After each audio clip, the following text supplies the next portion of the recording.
here, Concierge Health Advisor. Whoa! Continuing on the Medical Myth series, you've clicked on it. Carnivores. Carnivores today. The Carnivore Peril. Before this video, I covered vegan perils. You could be vegan, but there was things to look out for. You could be carnivore. You can be carnivore, but there's things to look out for. Here are the things to be wary about, to look out for, to be educated about. So, carnivores, I get it. Some people respond better to a carnivore diet. The calories are denser. You can spend less time preparing and eating, perhaps, and you gravitate, you salivate, you get satiated by bacon, steak, all the good stuff. That, my dear carnivores, if you're a carnivore listening to this, where you need to look out for, that you're a little bit wrong. Yes, I get it. Carnivore means bacon. Carnivore means muscle meats, steak. Nice, lovely chicken. Ooh, lovely. Here we go, carnivores. The carnivore diet, this is what you need to look out for. If you, as a carnivore, paleo, that's a little bit different. I'll cover that next, perhaps. Carnivores, if you're focusing on muscle meats, I've mentioned this several other times throughout this podcast series before, but if you're focusing just on muscle meats, the steak, right? That's not part of being a proper carnivore, how possibly our ancestors' majority dietary intake was all about. More accurately, they were more paleo. With carnivores, if you're not eating organ meats, so it's not just about the steak, it's about the kidney, it's about the liver, it's about the brains, testicles, organ meats, okay? It's the organ meats where you will get more of the micronutrients. I just saw a 200 kilo guy on a 200 kilo bike. Anyway,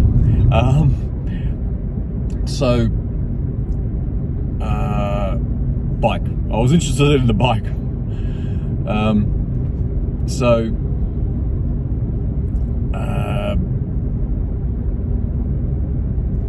Not the best context, but slaves back in recorded slave type history in the US, right?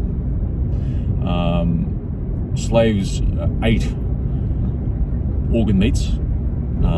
They made bone broth and that sort of thing, and they lived 20 years longer than their masters. And because the masters, they ate all the good stuff, the muscle meats. Now you're starting to get it.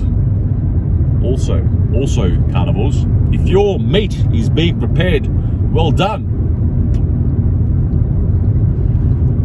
especially with the red meats, you should not be cooking them more than medium rare. Oh my goodness, I don't like medium rare. If you're having your meat more than medium rare, this is creating the conditions to introduce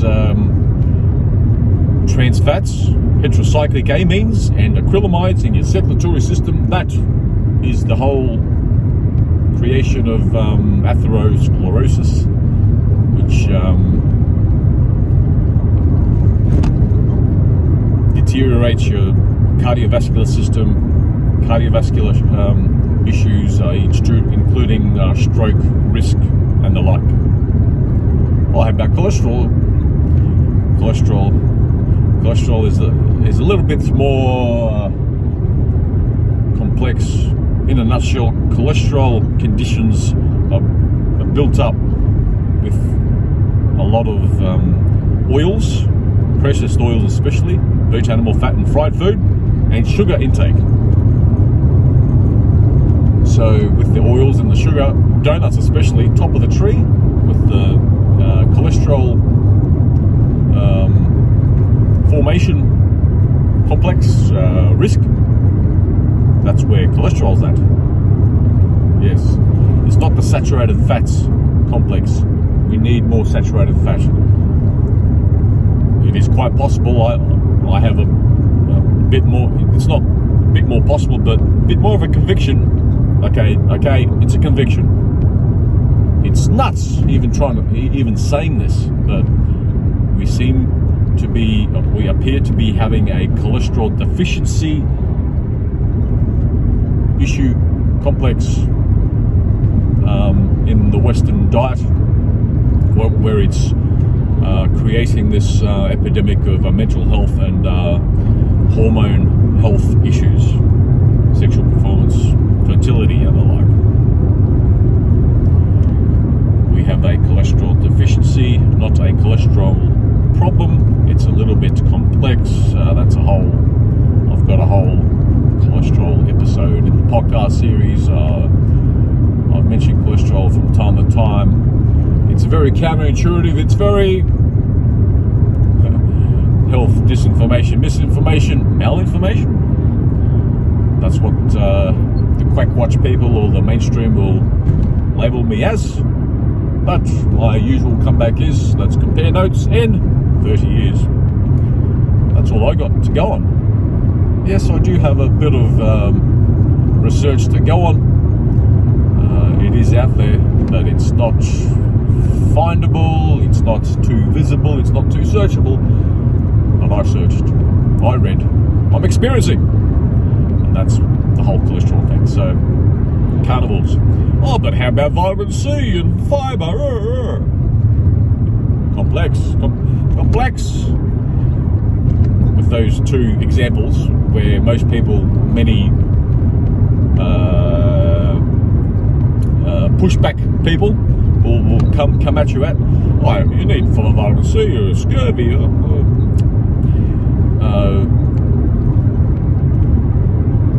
If you have a Western diet, yeah, you probably need 100, what is it, micrograms? No, milligrams, 100 milligrams of, is it 30 or 100 milligrams? Anyway, vitamin C each day.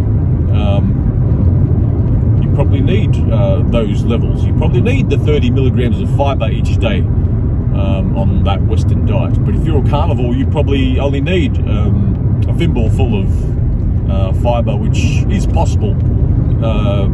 You're still getting minor fiber exposure, vitamin C exposure, 5 micrograms or is it milligrams? It might be micrograms, but I think you get 5 micrograms per pound of red meat.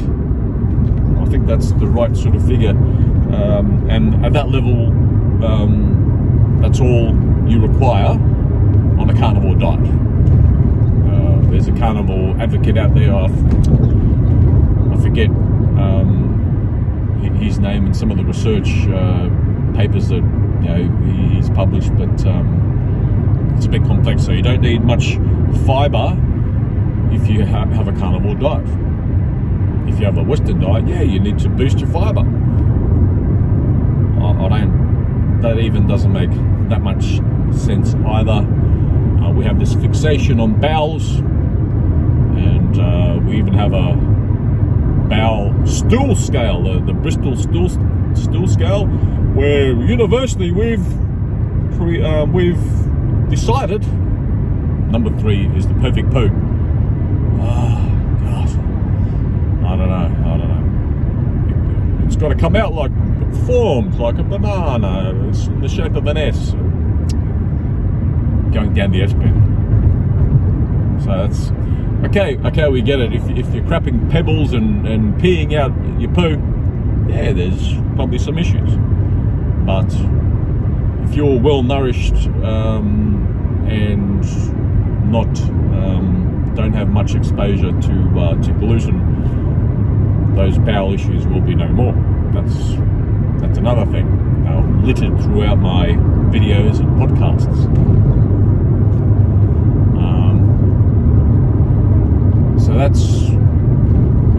nutshell, some of the things to consider, some of the things to look out for. So carnivores, increase your organ meat intake, bone broth for starters. That's a bit more palatable for a lot of carnivores. So go the bone broth. Just make sure that the bone broth doesn't have additives that are gluten-based, because my new branding of what I advocate for is the Keto 44, heavy keto, heavy diet with eliminating 4 categories of particular food and introducing 4 categories of micronutrients, and that's the whole Keto 44. So in a nutshell, quick nutshell, the 44 eliminate gluten, which includes wheat, barley, rye and oats. I've covered the oils, processed oils, yes, including olive oil, oxidizes, creating all those issues in the circulatory system, burnt animal fat and fried food out. Sugars, which includes minimizing fruit intake. Fruit is not like we had as our ancestors once had. Fruit is very boosted for sugar these days, okay? And nitrates and nitrites. And carnivores. One of the reasons why apparent high incidence of cancer with carnivore, burnt meat lovers and the like have a lot more cancer occurrence is because of the nitrates. That, my dear listener, viewer, is the new carcinogen in town. Nitrites, which is worse than smoking and worse than being overweight and the like. That is where it's at. Excuse the engine noise, trying to get past this slow vehicle. I'm slow as well, but there's always slower. So that's it. I'll pretty much end it there. I could go down rabbit holes. I already mentioned rabbit holes, but some of the things to consider. Carnivores. Stay tuned next for perhaps paleo slash what's the other one which I'll be mentioning? Some of the obscure diets of the frutivores, the nut people and the insect eaters and the yes. Okay, that's all for now. Okay, bye-bye.